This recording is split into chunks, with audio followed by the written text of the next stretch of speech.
सपा संस्थापक मुलायम सिंह यादव के निधन के बाद मैनपुरी लोकसभा उपचुनाव के लिए सपा ने जहां डिंपल यादव को उतारा है, वहीं भाजपा ने किसी जमाने में मुलायम सिंह यादव के करीबी रहे रघुराज सिंह शाक्य को उतारा है।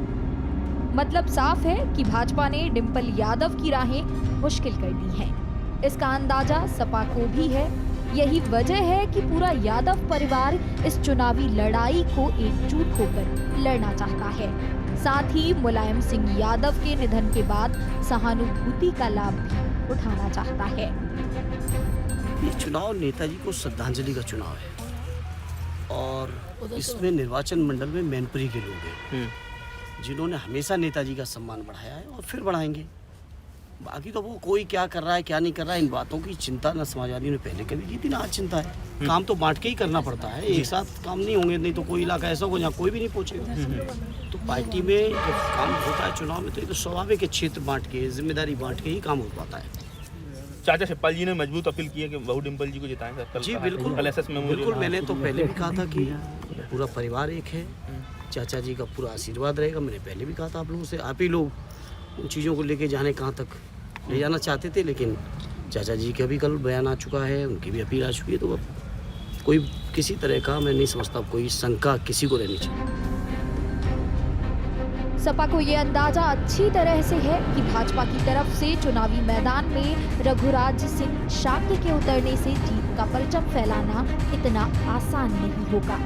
यही वजह है कि सपा भाजपा प्रत्याशी रघुराज सिंह शाक्य पर निशाना साधा जा रहा है। मैंने कल मैनपुरी में कहा था कि अगर उनके दिल में जरा भी नेताजी के लिए कृतज्ञता होती तो कम से कम इस उपचुनाव में सामने नहीं आए होते, जो नेताजी को श्रद्धांजलि देने का चुनाव है। ये बीजेपी के लोग हमेशा दोहरे मापदंडों के साथ चले और उनका भी दोहरा मापदंड मैनपुरी की जनता देख रही है। मुझे कुछ नहीं कहना है। आपके बनाए हुए रघुराज अब लगातार अखिलेश पे भी सवाल खड़े कर रहे हैं कि नेताजी के साथ उनका अच्छा व्यवहार नहीं था। मैंने कहा कि अगर उनके अंदर कृतज्ञता होती तो इस चुनाव में तो कम से कम नहीं आती। और जब कोई आदमी कृतज्ञ नहीं है तो किसी के लिए भी कुछ कह रहे हैं। आज हमारे राष्ट्रीय अध्यक्ष जी के लिए कह रहे हैं, कल बीजेपी ने कोई तमन्ना न पूरी की तो हो सकता मोदी जी के लिए भी यही बात कहेंगे, या पहले कहते रहे होंगे। पुराने वीडियोज़ उठा लो आप। तो इन बातों पे नहीं जाना चाहिए, उनसे सर्टिफिकेट नहीं चाहिए।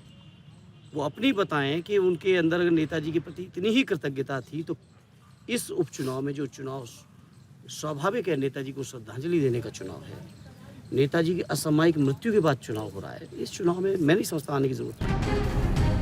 उधर भाजपा पूरी ताकत से मैनपुरी लोकसभा उपचुनाव लड़ने का मन बना चुकी है।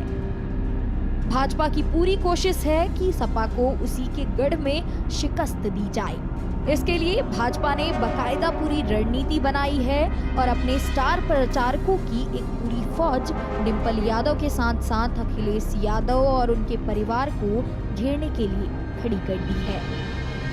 भारतीय जनता पार्टी की जनता के बीच में जो पैठ है, जनता के बीच में जो विश्वास है, भारतीय जनता पार्टी का जो बूथ स्तर तक का संगठन है, वह खौफ है समाजवादी पार्टी के मुखिया श्री अखिलेश यादव जी को।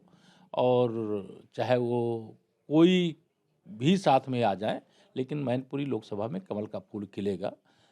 चाहे वह चाचा भतीजे एक हो जाएं, चाहे भाई भाई एक हो जाएं, सब मिल जाएंगे तो भी कमल का फूल खिलेगा।